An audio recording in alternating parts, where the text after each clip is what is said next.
It's 1995 or thereabouts, and you're 13 years old, give or take a couple of years. You have homework you are not doing in that long, humid stretch of after school hours that define the era. You have a CRT monitor and a disc tray and a demo disc on CD-ROM you borrowed from a friend at school. But this is not just any demo for any old game. This is the spiritual successor to Dune 2, Battle for Arrakis, the greatest real-time strategy game in history. You load up the disc and the game has just asked you implicitly but unmistakably which of two men, two father figures, you will follow and serve. It wasn't a difficult decision. On one side, General Mark Shepard. He looks and sounds like your Republican voting boomer dad. He's the GDI commander, and he is wearing a military dress uniform with approximately 47 visible medals. General Shepard has the haircut of a man who has never once been late to anything. He speaks in the clipped, authoritative register of someone who has spent 30 years giving briefings in rooms with bad lighting and worse coffee. He wants you to know that command is pleased with your progress, soldier, and that the situation on the eastern flank requires your immediate tactical attention. On the other side, Kane. Just Kane. Dressed in black, always black with a shaved head and a well-groomed beard, Kane looks like the frontman of a metal band your boomer parents would turn off if it came on the radio. He introduces himself over casual murder, and he does not brief you, nor debrief you, neither does he tell you that command is pleased. Instead, Kane congratulates you on the promotion and begins to tell you where history is going. He speaks calmly, confidently, passionately, the way a man speaks when he has been watching the same pattern repeat for thousands of years and finds it mildly interesting that everyone else keeps being shocked by it. It was never a difficult decision, and nobody chose Shepard. Sure, you had to put the GDI disc in sometimes, because the game made you play both sides, and the orcas and the mammoth tank were genuinely cool. But nobody came to school on Monday and talked about Shepard's speech from the mission briefing. Nobody had a poster of Shepard on their wall. You were only ever going to choose Kane. It was destiny. Here's what I want to sit with, because I think it's the actual beginning of this whole story. The game's entire philosophical argument about institutions, about authority, about who really understands what's happening in the world was made before a single line of dialogue, before a single mission, before you'd built one base or harvested one crystal. It was made in the character design, in the aesthetic, in the simple, immediate, visceral reaction of a 13-year-old to two men, two generations, two fathers. One of them looked like the establishment, like the man. The other looked like the underground, like the truth. And a generation of children absorbed that equation, establishment versus truth, bureaucracy versus vision, the man in the uniform versus the man in black in the first 30 seconds of a video game, and carried it with them out of their bedrooms and into the world. This video is about what happened next, about the world those children were being given, the myths they were rehearsing, and what was quietly being formed in them while they thought they were just playing the greatest real-time strategy game of their generation, at least since June 2. Subscribe right now, click like and hit the notification bell to make sure you never miss a video. Command and Conquer drops you into a world in crisis, but this is not a simple war between two nations. A mineral called Tiberium has arrived on Earth. It fell from space, settled into the soil, and began to spread. It has already begun to transform the world around it. The land changes, ecosystems collapse. The things that live in Tiberium zones mutate into things they weren't before. The world is, in other words, already ending. It's apocalypse now and has been for some time. The crisis isn't really an event, it's the new normal. On one side of this world, you have GDI, the Global Defense Initiative, a supranational military body, basically the United Nations if it had teeth. They are trying to stop the spread and manage the situation, preserve what can be preserved. They represent, in shorthand, order, institutions, the post-war rules-based order, and international consensus. On the other side is the Brotherhood of Nod, a global revolutionary movement that operates simultaneously as an army and a political organization, all built upon and motivated by a religion. They are present everywhere, including in places GDI didn't know they were, They are fanatically loyal to their leader. And their position on the Tiberium crisis is essentially the opposite of GDI's. They're not trying to contain the transformation, they're trying to accelerate it. So, before you've played a single mission, the game has already asked you a question. It isn't who do you want to win, it goes deeper than that. The question is, what's the right response to a world that is changing beyond recognition? Do you manage and contain, or do you embrace it?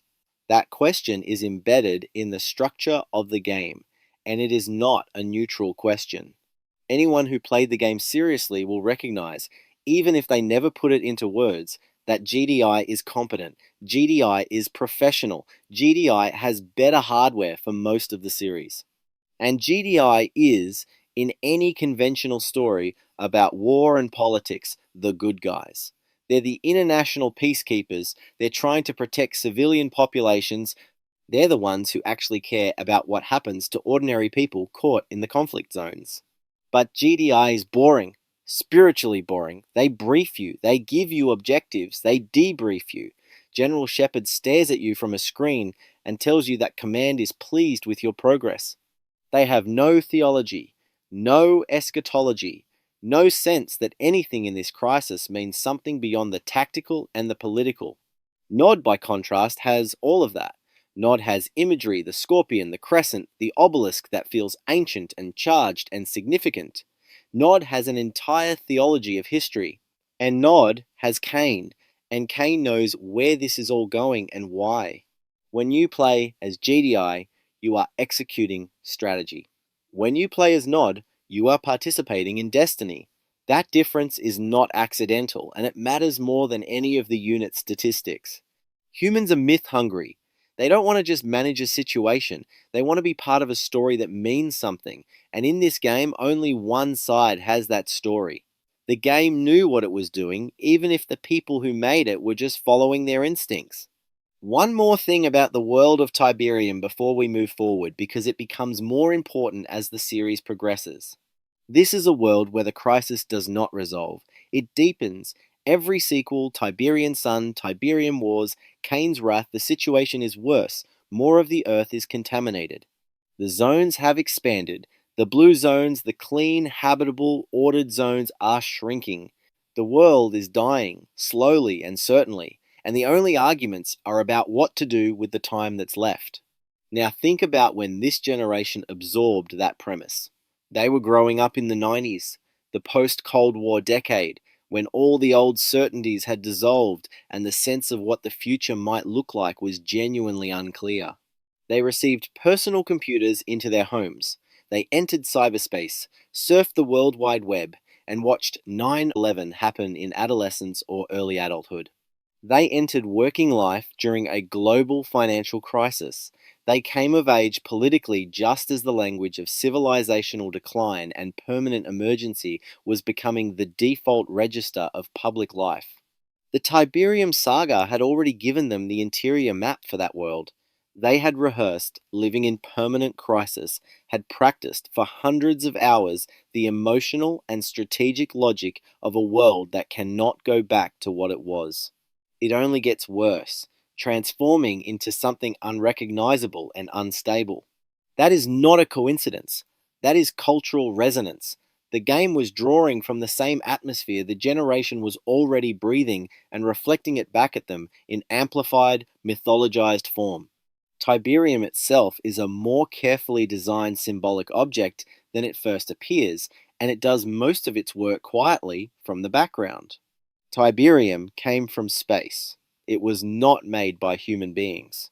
It arrived, uninvited, from outside the system, and it transforms everything it touches. The Earth around a Tiberium field doesn't stay Earth. It changes color, changes composition, becomes something else. Animals and people who are exposed to it over time don't stay what they were. And yet, without Tiberium, the economy of this world collapses. It is the most valuable substance on the planet. Both factions harvest it constantly. It is literally the resource that funds the war, that powers everything, that keeps both sides operational. The thing that is destroying the world is the thing the world can no longer function without. That is a brilliant and genuinely dark premise. The thing you depend on is the thing that's killing you. The thing that gives you power is the thing that costs you everything, and it came from outside. The genius is that the game makes you participate in this. You harvest Tiberium, every mission, every game, constantly.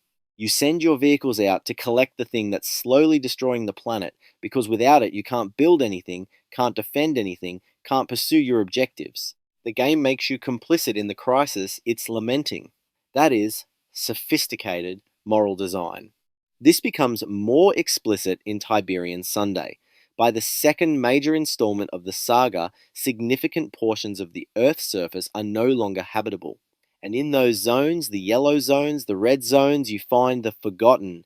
The forgotten are humans who have been so extensively exposed to Tiberium that they have physically changed. They're not the same as other people anymore. They can't go back to the clean zones. The environment there is now hostile to what their bodies have become. They live in the contaminated areas because they have no choice. Now, here's what the game does with them. It doesn't present them as monsters. It doesn't present them as victims in the simple sense. It presents them as a class of people that the clean world has decided it cannot afford to care about people who changed in ways the system couldn't accommodate and who were therefore discarded. There's genuine social critique in that. But there's also something else. The forgotten exist structurally to normalize the premise that Tiberium mutation is not inherently a catastrophe. It's a change, a difficult one. But those who undergo it are still people, arguably people with a different relationship to the future than those who are desperately trying to preserve the biology they were born with.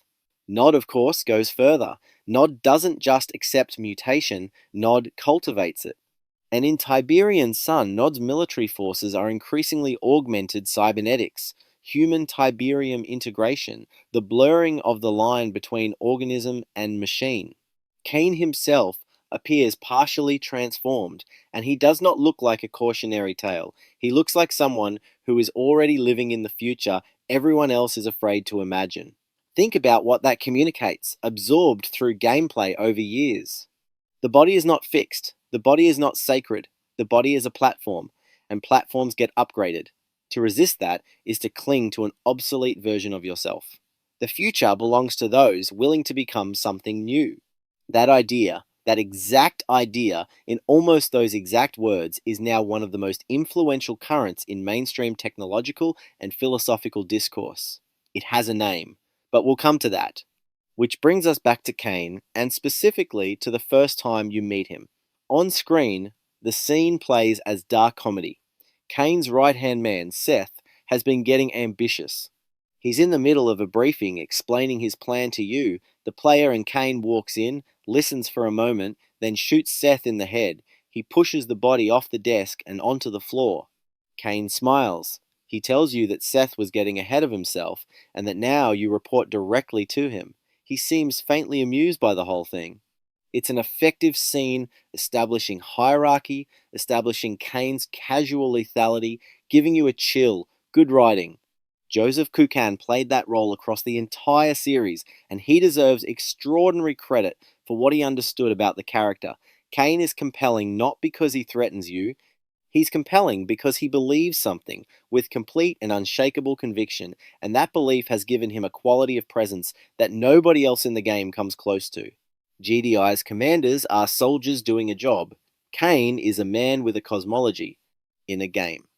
In 1995, for a 12-year-old who had never in their life encountered an institution that seemed to believe anything with that kind of certainty. Of course he was magnetic. The question is, what he was magnetic for. Let's start with the basics, because the basics are more interesting than they appear. His name is Kane. The game makes explicit through imagery, through reference, through the name of his organization that he is Kane, the biblical Kane. The first murderer in the oldest story in the Western tradition. In that tradition, Kane is not a hero. He is a warning. He kills his brother out of resentment and pride, and the consequences are catastrophic. He is marked. He is exiled. The land he settles becomes associated with his exile. It is called Nod. What Command and Conquer does with this is quietly extraordinary. It takes Kane's exile, this place called Nod, this symbol of departure, of being cut off, of wandering, and turns it into a headquarters, into a destiny. The Brotherhood of Nod is not named after exile, it's named after the future. The land east of Eden is not where you end up when you've lost. It's where you are when you've seen further than everyone else. That's a total inversion of what the symbol means in its original context. And it's done so smoothly over so many hours of gameplay that by the time you stop playing, you feel the Nod associations in your bones, power, vision, ancient knowledge, the long view without ever having consciously analyzed where they came from. That is skilled myth work. In the same Genesis narrative that gives us Cain and Abel, after Cain has killed his brother and been exiled, Adam and Eve have another son. His mother names him Seth. The reason she gives is specific. God has appointed another seed for me in place of Abel, whom Cain killed. Seth is the appointed one, the replacement, the continuation of the righteous seed line that Cain tried to end. And then, in the history this mythology is drawing from, Seth's line continues. His descendants include Noah, Noah's descendants include Abraham, Abraham's line produces a nation, from that nation comes a royal house. And from that royal house, centuries later, comes a specific person whose arrival was the hinge on which the whole story turned. Seth is not a minor character in the old mythology. Seth is the reason the story doesn't end in the fourth chapter. And in Command and Conquer, Cain shoots him in the head in the first act. That symbolism is absorbed. Cain kills the appointed seed. The marked rebel eliminates the line of continuation. You watch it happen and then continue serving Cain and go on to help him win.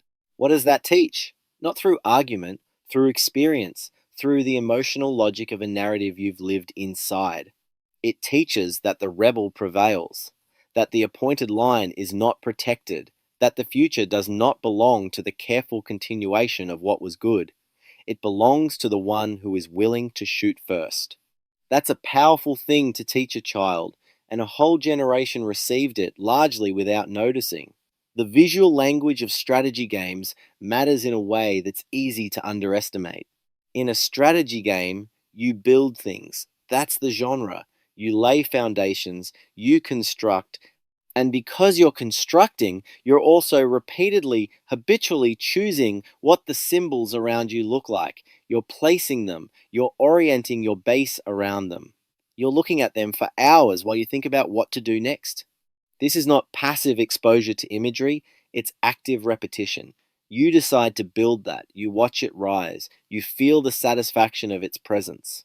The symbol becomes associated with competence and forward motion and the successful pursuit of your goals. That's formation. That's the slow, unnoticed shaping of what feels familiar and right. Nod's visual language is deliberate and consistent across the series. It draws from ancient Middle Eastern and Egyptian aesthetics, angular and monolithic architecture, dark stone, fire, scorpion motifs, and a specific combination of the crescent with the eye. It reads unmistakably as esoteric, as ancient, as in possession of something the clean, modern world of GDI has forgotten or never had. And at the center of Nod's defensive arsenal, the structure that defines its base is the obelisk of light. It is a tall, dark, angular monolith, ancient feeling stone, a vertical shaft, and from the top, when enemies approach, it fires a concentrated beam of energy, devastatingly effective. The signature weapon of a side defined by esoteric knowledge and revolutionary vision. Let's take those two words separately. Obelisk, light. Obelisks are ancient solar monuments. The originals come from Egypt. They were religious objects, marking sacred sites pointing upward toward the sun. They were connected to the idea of the first ray of light striking the primordial mound at the moment of creation. They are axis mundi symbols, the vertical axis that connects Earth to heaven. In subsequent centuries, obelisks got relocated. The Romans took Egyptian ones and placed them across the empire. They ended up in the centers of European cities and squares. They accumulated new associations, mystery, antiquity, hidden knowledge, the civilizations that preceded Christianity, and the Greek tradition. In the esoteric movements of the 17th and 18th centuries, the obelisk became one of the most charged symbols in the vocabulary of secret society imagery. By the 1990s, for a generation raised on early internet rabbit holes and documentary television about ancient civilizations and hidden history, the obelisk meant one thing in the popular imagination: something old, something powerful, something the mainstream doesn't want you to look too closely at. Now, combine that with the word light. Light is one of the most ancient and universal symbols for knowledge. Enlightenment. To be in the light is to understand. To be in the dark is to be ignorant. This runs through Platonic philosophy, through the Enlightenment as a cultural movement, through every tradition that has ever thought carefully about what it means to know something. The obelisk of light fuses these two symbol systems: the ancient, esoteric, pre-institutional monument to secret knowledge combined with the language of illumination of the privileged few who can see what others cannot. And it kills. The light doesn't illuminate in the gentle sense. It doesn't reveal and heal. It annihilates. The knowledge encoded in Nod's most iconic defensive structure isn't the kind that opens things up. It's the kind that closes things down, terminally. For anyone who hasn't been initiated into the mysteries, enlightenment as superiority, knowledge as destructive capacity, the light of the enlightened versus the darkness of the profane, and the relationship between the two is not invitation but elimination. Children built this structure, placed it at the corners of their base, watched it fire, felt the specific pleasure of well-placed, highly effective defense. The symbol was doing its work in the space between pixels and imagination, and nobody asked them to think about it. The 1990s were a decade of institutional collapse in slow motion. The church had been declining in cultural authority for decades. Government's credibility had been corroded by Vietnam and Watergate and their equivalents across the Western world. Education had become increasingly instrumentalized. The family unit had been fractured by divorce. In that environment, the mainstream offer trust the institutions, defer to the authorities, be patient felt increasingly hollow. Not because it was wrong as a proposition, but because the institutions making that case had lost the capacity to demonstrate why they deserve trust. Into that vacuum came a steady stream of cultural products offering the alternative, the hidden, the ancient, the knowledge that the mainstream was concealing from you: ancient aliens. The X-Files, Oliver Stone, and underneath all of it, a general cultural atmosphere in which the most interesting thing you could say about any piece of received wisdom was that it wasn't quite the whole story, that if you knew where to look, if you were one of the people with access to the real information, the picture was far stranger and more interesting than what you'd been told. Nod is the video game expression of that atmosphere. Kane is the avatar of that feeling. He knows things you don't. He has always known them. He has been waiting for a very long time for the moment when knowledge translates into power, and you, the player, the initiate, are being let in. That is a profoundly seductive offer to make to a generation that had been given very little worth believing in by the institutions that were supposed to form them. Tiberian Sun arrives in 1999, and the world has gotten worse, much worse. The Tiberium contamination has spread to cover most of the planet. The habitable zones are shrinking. Human civilization has contracted. The future has become a question not of progress, but of what to do with the time that remains. And although Kane died at the end of the first game, somehow he's back. The mechanics of his survival across multiple apparent deaths become, over the course of the series, one of its central mythological features. He doesn't stay dead, he comes back. Changed, sometimes. Augmented. But present, always. This is not presented as a villain trait. When Kane returns, it does not feel like the horror of something monstrous refusing to die. It feels like the inevitability of something true reasserting itself. His survival is framed as confirmation of his vision, his exceptional nature, his position outside the ordinary rules that govern ordinary people. That is a specific kind of myth work, and it lands differently depending on what other mythological furniture you have in your imagination. The central new development in Tiberian Sun philosophically, not just strategically, is what the game does with the human body. Nod in this installment has moved well beyond conventional military force. Their units increasingly incorporate cybernetic elements. There is human machine integration at various stages. There are experiments with Tiberium infusion, the deliberate modification of human biology using the alien mineral. By the endgame, you're dealing with cyborg infantry, with soldiers who are no longer entirely human in any straightforward biological sense. And the game presents this as advancement, not as horror, not as dehumanization, as the logical next step for a movement that has always been about transformation rather than preservation. Kane himself, when he appears, shows the evidence of this on his own body. He has been augmented, he carries the marks of it visibly, and he does not look diminished. He looks like someone who has already crossed the threshold that everyone else is still standing nervously before. In 1999, the discourse around human augmentation, cybernetics, and what was then called the posthuman was still largely confined to academic philosophy and the fringes of technology speculation. Ray Kurzweil was there, certain strands of bioethics were beginning to grapple with it, but it hadn't reached mainstream cultural saturation. Tiberian Sun put it in the hands of teenagers, and it didn't present it as a dilemma, it presented it as a direction. The body is not sacred. The body is a platform. To upgrade the platform is not to lose something, it is to become something more. And it's not a huge leap when you've already been ripping out the insides of your PC and replacing them with better parts just to run the game. The only people trying to preserve biological humanity in its current form are the ones who haven't accepted yet that the current form is transitional. That idea is now called transhumanism. It is one of the most influential intellectual and technological currents of the 21st century. It sits behind large portions of Silicon Valley's self-understanding. It is present, sometimes explicitly and sometimes implicitly, in conversations about AI, genetic engineering, and neural interfaces.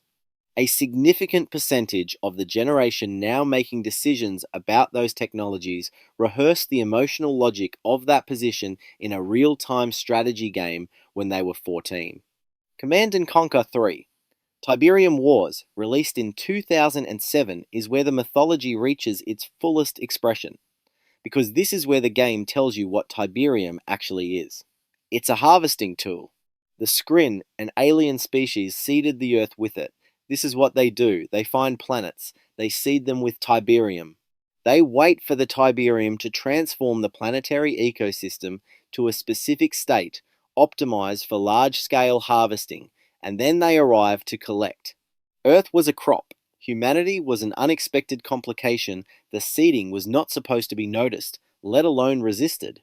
The fact that human civilizations organized themselves around harvesting the Tiberium, built economies on it, fought wars over it, was not part of the plan. It was, from the Skrin perspective, something between irrelevant and mildly inconvenient. And Kane knew, he has always known. His entire project, the Brotherhood, the decades of conflict, the Tiberium research, the augmentation program, has been aimed at a single objective: making humanity ready for this moment. Not to defeat the Skrin, to join them, to achieve ascension through the technology they carry. He was not leading a revolution, he was preparing a species. Think about what the Skrin's existence implies. There is a cosmic order. It is governed by intelligences vastly more advanced than humanity. Those intelligences have been interacting with Earth for a very long time, long enough to seed it and wait for it to ripen. Long enough for a man like Kane to have encountered them, or their knowledge in what the game implies is a very distant past. The prophets of the ancient world encountered something. They interpreted it according to the frameworks available to them. Those frameworks were inadequate to what they were actually experiencing. What they understood as divine revelation, as transcendent encounter, as the voice of a creator God was, in the light of what the Tiberium saga reveals, contact. interaction with an extraterrestrial intelligence that seeded their world and has been managing its development ever since. Religion, in this reading, is merely misunderstood technology, and Kane, who understands what it actually was, is not a false prophet. He's the only true prophet, the one who finally has the correct interpretation of what the ancient encounters were actually about. Command and Conquer does not spell this out in so many words. This is the mythological subtext. It's what the structure of the story implies when you follow it to its logical conclusions. But subtext is how myths work. You don't need to be told the implication. You absorb the premise. You live inside it for hundreds of hours over 15 years, and eventually the implication is part of how you approach any question anywhere about what religion might be and where it came from. The ancient astronaut hypothesis, the idea that what ancient cultures recorded as divine encounters were actually interactions with non human intelligences, was a fringe idea in the 1960s and 70s. By the time of Tiberium Wars, it had become mainstream entertainment. It now has its own cable television franchise. It circulates freely in popular discourse about archaeology, religion, and history. The generation that absorbed the Tiberium saga was the generation that normalized this. Not because the game caused it, the atmosphere was broader than any single cultural product, but because the game was one of the primary mythological vehicles through which this structure entered and settled in the imagination of a generation. And myths, once settled, are very hard to dislodge, especially when nobody told you they were there. The Tiberium saga is not just a mythology. It is a specific kind of mythology. It has a specific theological structure. The material world is corrupt or obsolete. The body is an obstacle. Salvation comes through secret knowledge gnosis, available only to the initiated. The direction of progress is upward and away from matter, not into it. And the figures the mainstream tradition calls villains the serpent, Kane, the rebel, are rehabilitated as the real heroes, the ones who saw through the lie. By the 1990s, those Gnostic structures were in the cultural water through romantic literature, through the occult revival, through the counterculture, through every conspiracy thriller and ancient astronaut documentary that told a generation the real story was always hidden and the rebels always knew it first. Westwood breathed it in and built with it. The result is a mythology that inverts the Christian tradition point for point, without ever once mentioning it. Kane constructs, Kane believes, Kane offers purpose, transformation, destiny, a reading of history so total that the current crisis is not a catastrophe, but a stage. He dies and returns. He mediates between humanity and a higher intelligence. He leads a global movement whose members don't just follow him, they believe in him. That's a counterfeit messiah, the shape of the genuine article filled with different content.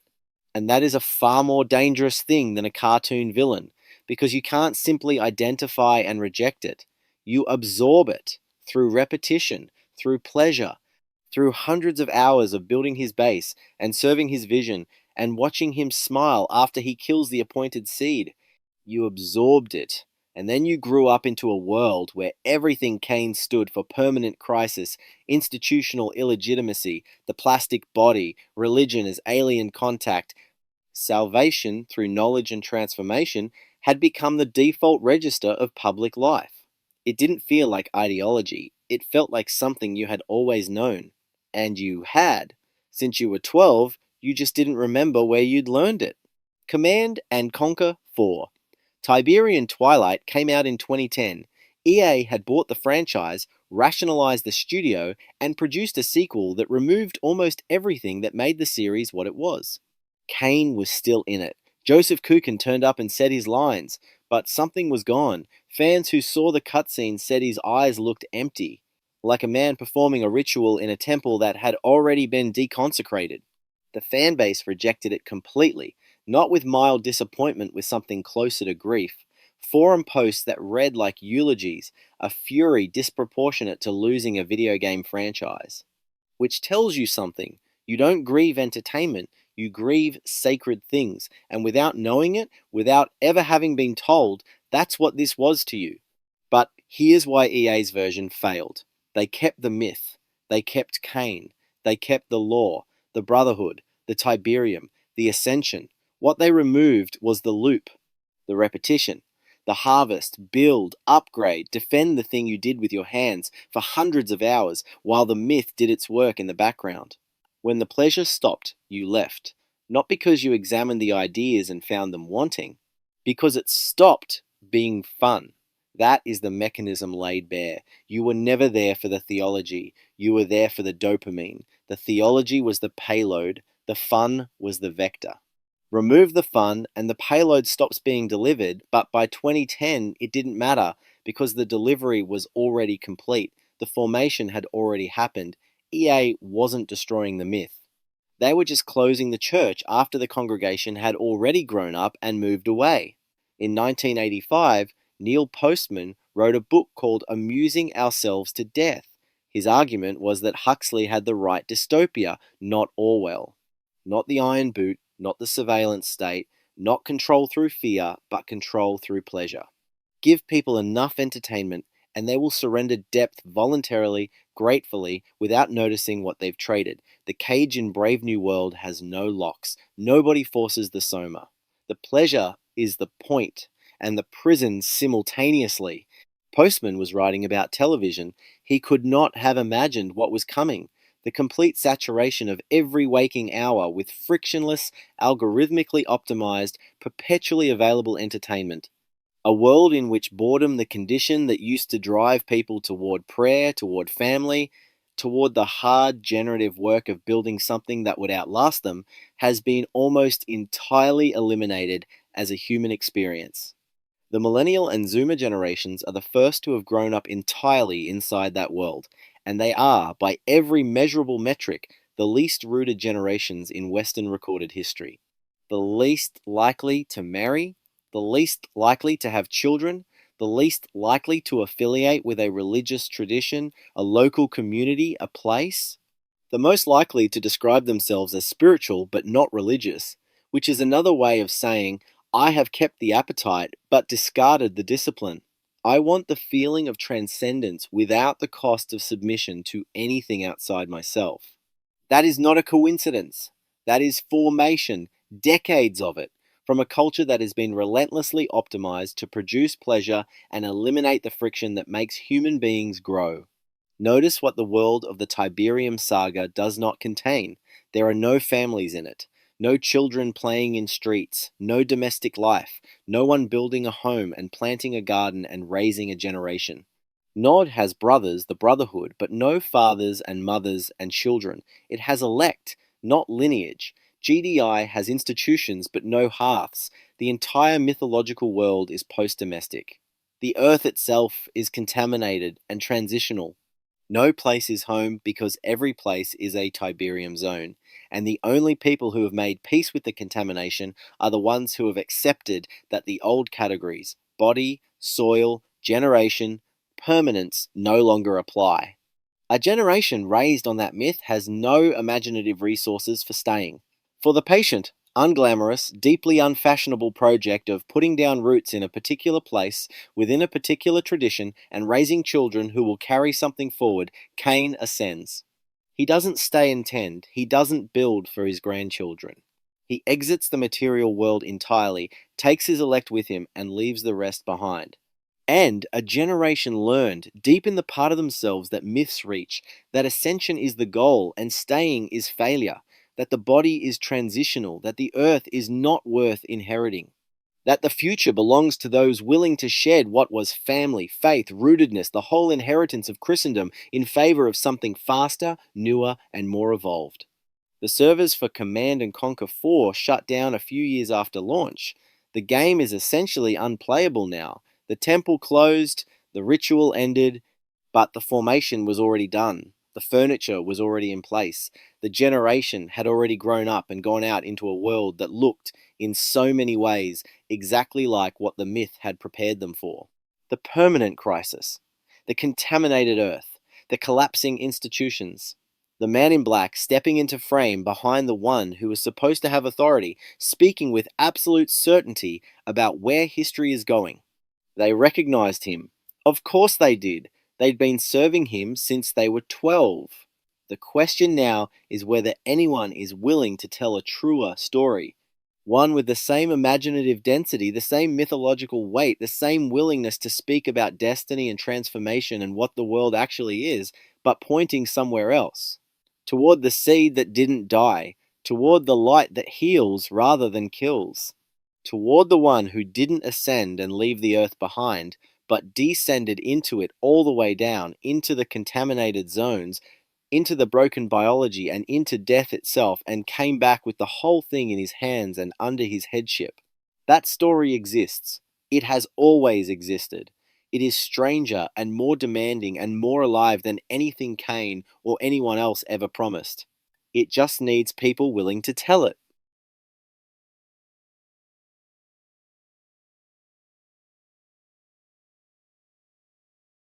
This was the Frank Fox being frank about how popular culture, Hollywood, and the entertainment industry invert the truth of Scripture to lead people away from Jesus Christ. If you like this content, please subscribe, click like, and hit the notification bell so you don't miss future uploads. And may God bless you in the knowledge of His Son, Jesus Christ.